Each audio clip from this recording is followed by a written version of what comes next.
This year, I've seen a lot of people saying that 2025 was a terrible year for music, which is just completely wrong. So much incredible music came out this year from every genre, and if you actually think that nothing good came out this year, you're just not listening to the right stuff. So here is my top 10 favorite albums of 2025, but first, an incredibly long list of honorable mentions. If you don't want to sit through all of these, just skip to the timestamp on screen to get to my top 10. Maybe Later by Yeti Boys is by far the most underrated rap project of the year, with only a few songs on it passing 1,000 streams. This mixtape was made by rapper JBS and producer Yedosky and has some of the most soulful production of the year. This might have made my list, but a few verses were improved upon. Still a great project nonetheless though. Jazz rap has had a great year in 2025. Alfredo 2 by Freddie Gibbs and The Alchemist has amazing soulful production and great technical rapping. Balloonerism by Mac Miller is probably one of the best and most respectful posthumous albums ever. Magic Alive by McKinney Dixon is another great jazz rap album that came out this year. It took a little while for it to grow on me, but now that it has, I think it's one of the best jazz rap albums of the decade. It just barely missed my top 10. In a year that was pretty bland for pop, The Weeknd dropped a masterpiece of an album that would have been the best pop albums of the decade if it had just a little less bloat. Still incredible though. The genre that had a huge resurgence this year is hyperpop, with so many great albums coming out from the hyperpop sphere. K1 by Kamo is his debut album, and it's one of the most unique and interesting albums of the year. I Love My Computer by Nina Girachi is the resurgence of 2010's EDM mixed with glitchy 2020's hyperpop, and it goes hard as fuck. Stay True Forever by Kuru took a little while to grow on me, but now I really enjoy it. To the Core 153 BPM by Zave is basically just an endless layer of synths and chronically online samples. If you have ADHD, this album is for you. Unmusique by Lucy Bedrock, while not as good as his previous project, is still a great mix of rage and hyperpop that goes very hard. Now two really underrated hyperpop albums from this year are Bitter Forever by Trust and Suffer by Funeral. They have amazing production. There are also many rappers that switched over to hyperpop this year. Hyperyouth by Joey Valentine braids like a fucking hyper boom bap album, and it's really good. Danny Brown also made a full-on hyperpop album this year that just barely missed my top 10. But this year was horrible for one genre, and that is trap music. So many mediocre and just straight up trash projects came out this year, but Offset dropped one of the best trap albums of the 2020s with Kiari. Great flows, actually memorable production, and that JID feature on Bodies, oh my god. Billy 2 by Suave is another great trap album to come out this year, being pretty short but filled to the brim with bangers. There were some great EPs this year too that might have made my list if they were released as full projects. Apiary by Ginger Bee is a really beautiful indie rock album that kind of mixes drug bug sound with more ambient and glitchy stuff. 33 Degrees by Hey Nothing isn't anything crazy, just a kind of indie folk Midwest emo type of EP, but I really like it, it's cozy. What Makes a Girl by Esther Tawari is a really pretty sounding indie pop album that even has a little bit of shoegaze elements in it. Heart by Jane Remover is just a few songs from her unreleased pop album, and if it was the full album that it released, I think it would have been my album of the year and one of my favorite albums ever. 2025, at least from what I've checked out, has been a decently stale year for metal and hardcore, but some great stuff has still came out. Private Music by Deftones is an incredible shoegazy metal album that feels like a comeback album for the band in a way. A really underrated hardcore album that came out this year was Caskets for Two by Bury Me With You. Hey, that kind of rhymes, I never noticed that. While this album doesn't do anything crazy, it's still a really fun post-hardcore project that stays consistent throughout the track list. There were also some great albums made by YouTube-returned musicians this year. Don't Tell a Dog by James Marriott was a really good British rock album, and Glassjaw by Aries was one of the most unique listens of the year for me. Some really cinematic albums also came out this year. Full Speed Ahead by Joanne Lennox feels like a movie with its amazing sequencing and interludes combined with the glitchy orchestral type of sound. Willowberry Tucker I'll Always Love You by Ethel Cain is a very ambient art pop soft rock type of album, and while I do think it's a little bit overrated, it's still amazing. Land of Pine by Sugar Cherry is a soul-crushing album that feels like a long collection of various memories and experiences that Sugar Harry had, and it's beautiful. Another type of album that we saw a lot of this year was albums that were just having fun and doing whatever the fuck they wanted. Corinian by Tia Corine is a 17-track album where none of the songs sound remotely similar, and I love it. What More, a 5-piece collective of rappers, singers, and producers, dropped their self-titled debut album, and it has a bunch of crazy mixes of trap, indie rock, boom bap, and pop with amazing verses and production from all of them. And of course, Don't Tap the Glass by Tyler the Creator. This album's just a really fun dance rap album that's just Tyler having fun, and I love it. Rage rap and underground rap had a great year in 2025 with so many great projects coming out that I'm just gonna list them off with no commentary. Psychotic by Osama-san, Rest in Bass by Che, Indie Rock by Jane Roofer, Mania by Sofago, Melody of a Memory by Ian Triplin, Music by Playboy Carti, Funhouse Deluxe by Pretty Fun, Half-Blood by Slayer, and probably some others that I forgot. Now, I have just a few more albums I need to talk about and then I can get to my top 10. Since Sincerely by Kali Uchis is a beautiful soul R&B album that was in my top 10 almost all year. Pain to Power by Maruja is a crazy jazz rap rock album that is incredible writing and is one of the most special and unique listens of the year. Theory of You by Ivory is one of the best and most beautiful sounding indie rock projects in recent memory. Fancy That by Pink Pantherist is a short but sweet listen with some of the catchiest songs of the year and a really nice kind of ambient drum and bass production. New Love by Juno is a really pretty emo pop album with beautiful production and writing. Marco Plus vs. the Underworld by Marco Plus had some of my favorite flows of the year and had a great deluxe that really added on to the original project. Okay, and now with all that out of the way, let's get into my top 10 favorite albums of 2025. My 10th favorite album of 2025 is Wishbone by Conan Gray. This album is one of the best pop albums of the 2020s and is the best pop album of 2025. This project has Conan at his best in every way. His singing is objectively the most impressive it's ever been, with him being able to hit some insane notes now like in Vodka Cranberry. His writing, while not anything groundbreaking, is still probably some of the best in pop this year. Almost every song is written based on some sort of gimmick one-liner, but he actually executes it extremely well. For example, this song's main gimmick comes from the lyric, "I wrote this song about you." But he's able to build around this line really well, creating a little world around it. But the best part about this album is its production. The production on this album is really pretty kind of ambient indie pop instrumentals. It sounds almost shiny, but still authentic and emotional, which is a sound many pop albums aren't able to pull off without sounding boring or corporate. So overall, I'm going to give this album a 92 out of 100 because while most of this project is incredible, there are a few lower points on it. Now on to number 9. My 9th favorite album of 2025 is You niggas is motionless sacks of shit, and I hate when y'all earn respect. Pray For Me by Chris Patrick.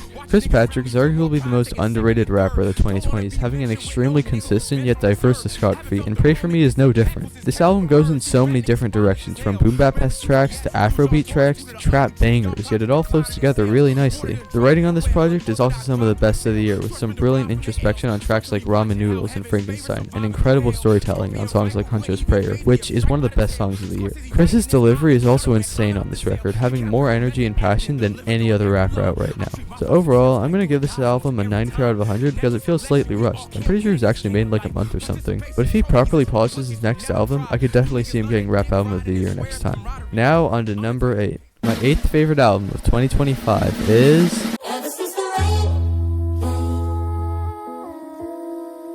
Black British Music by Jim Legacy. This project is one of the most unique hip-hop albums I've heard in a while, having this really nice blend of so many different genres like boom bap, ambient, jerk, pop, indie rock, Afrobeat, and even more. And he's able to produce some of the best instrumentals of all those genres this year. His vocals are also somehow perfect for all these different styles. He can sing with passion and then rap his ass off right after. The writing on this album, while not perfect, is by far some of the best in year in terms of pure emotion, talking about his upbringing and, like the name implies, Black British culture. So overall, I'm going to give this album a 94 out of 100. Mainly because the album sequencing could have been so much better. Still obviously an incredible album though nonetheless. Now on to number 7. My 7th favorite album of 2025 is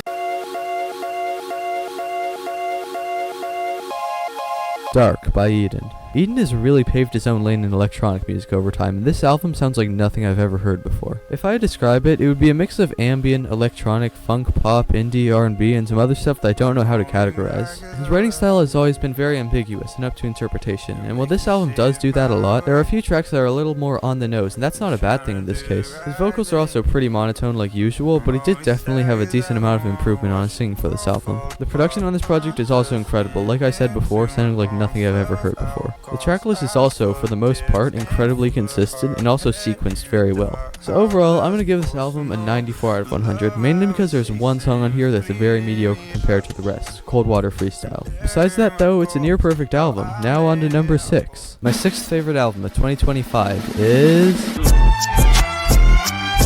Smoke.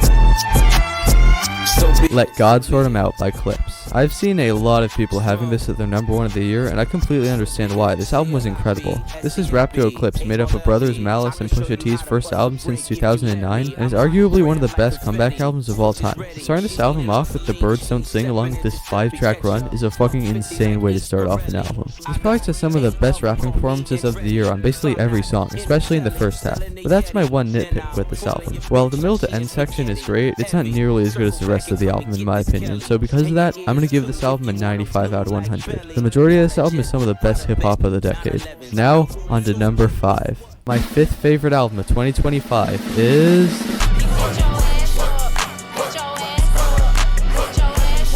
God Does Like Ugly by JID. This is JID's first album since the masterpiece that was The Forever Story, and while this project isn't as good as that one, it's still one of the best rap albums of the year. JID shows off some of his all-time best flows and technical rapping on this album with songs like On McAfee and You Ugly. He also shows off some of his best songwriting with songs like Of Blue and For Keeps. The production on this album is some of the most interesting of the year, having some more chill introspective beats like VCRs, more melodic R&B stuff like Wholeheartedly, and hype-ass beats like Work. This album might have been perfect in my eyes if it weren't for one little song on this project, What We On. This song is just so mind-numbingly boring. It sounds like this picture. And even though JID does have some good flows in this track, it still doesn't make it memorable at all. It's like a 6 out of 10 max. But besides that song, this album is incredible, which is why I'm gonna give it a 95 out of 100. Now, on to number 4. My fourth favorite album of 2025 is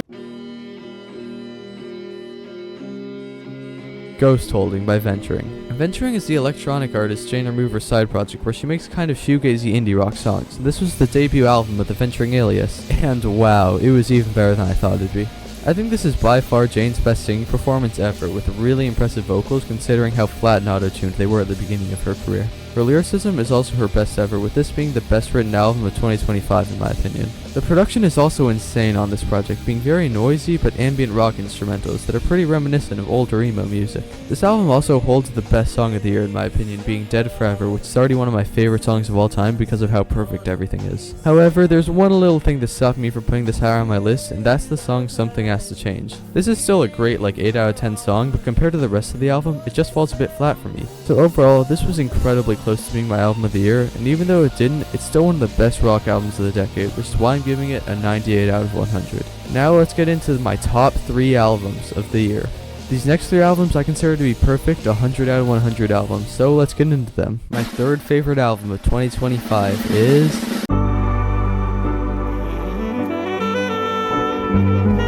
Sankofa by Red Veil. This album came out just a few weeks ago, so that means one of two things. Me putting it here could just be recency biased, or it could mean it has time to grow on me even more. Sankofa is a jazz rap album that in my opinion has some of the best jazz rap production ever, along with being the best rap album of the year. Each beat on this album is so beautiful and memorable, and what's even crazier about that is that Red Veil arranged and produced this whole album by himself, which almost never happens in jazz rap I don't think. And he didn't put these gorgeous instrumentals to waste, with him having incredible singing, rapping, and writing on this album. Speaking of the writing, this album is mainly about growing up and looking to the future, and it shows these themes really well through tracks like Buzzer Beater, Black Christmas. Oh shit, I gotta hang now. Come on. I'm trying to bite it off. Do I have nail clippers somewhere?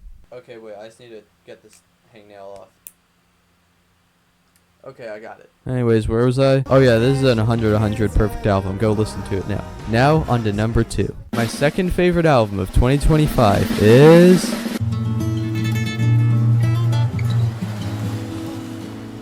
Vanisher Horizon Scraper by Quedeca. Remember earlier how I said that Eden's Dark sounds like nothing I've ever heard before? Well, compared to this album, Dark sounds like basic radio pop slop. Vanisher Horizon Scraper by Quedeca is one of the most universally glazed albums of this year, and for great reason. This album is genuinely one of the greatest produced albums of all time, combining basically every genre there is into this beautiful sound that I can't even describe. His vocals also flow perfectly over these insane instrumentals, creating some of my favorite songs ever. This album is also a concept album. If you don't know what a concept album is, it's basically an album that tells an overarching story through its songs, and this is one of the most interesting concept albums I've ever heard. Its story is about a sailor that slowly goes crazy and then fights a dragon and shit, and it's crazy. Look into it more. It's really cool. He also made a movie to go alongside this album that's also incredible, especially with the ending song Casper. If you know, you know. So overall, because of how unique and beautiful this album is, it's already become one of my favorites of all time, which is why I think it's an 100 out of 100 perfect album. And now finally, onto my number 1 song of the year. My favorite album of 2025, and one of my favorite albums of all time is...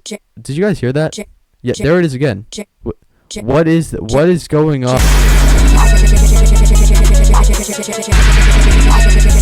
Revenge Seekers by Jane Remover. I've never been as addicted to an album before as I have been with this project. This album released in April, and by October, it was already my most streamed album of all time. For the majority of this year, the first thing I did when I woke up was put on this album. But why? And how is it better than every other album I've talked about today? Well, to put it simply, it just goes hard as fuck. This album is a beautiful combination of rage rap, digicore, and an endless amount of Chronically Online samples. But the songs still feel quite diverse. Psycho Boost takes a lot of hardstyle EDM influence. Star People is a jerk song that turns into an indie song midway through, and Professional Vengeance is basically just a pop song on crack. This might be my favorite produced album of all time, not gonna lie. And Jane also goes fucking crazy over these beats with amazing screamy flows all over this album. Her writing varies on this album, going from emotional lyrics like 1,000 people scream my fucking name, it don't mean shit if I don't hear you say it, to lyrics like Jesus never had it with a freak bitch, and both are incredible. But one of the main reasons to why this is my favorite album of the year is because of how replayable it is. Since every song was made with at least like 80 stems, there's a new little detail to discover every listen. It's also just impossible to overplay this album, trust me, I tried to. My addiction to this album was just getting in the way of me living my life, so I tried to overplay it to stop, but it had the opposite effect, it just made my addiction even worse. Oh yeah, by the way, everything on this track list is literally perfect, there's zero flaws on any of them. So of course, this is a 100 out of 100 perfect album, and is my favorite album of 2025. Anyways, thank you so much for watching until the end of the video. I don't know why you gave a shit about what music I liked this year, but I really appreciate you listening to what I had to say. And if you've enjoyed similar music to me this year, then please consider subscribing and checking out my other videos, because I've already talked about many of these artists on my channel before. So that's basically it. Bye guys.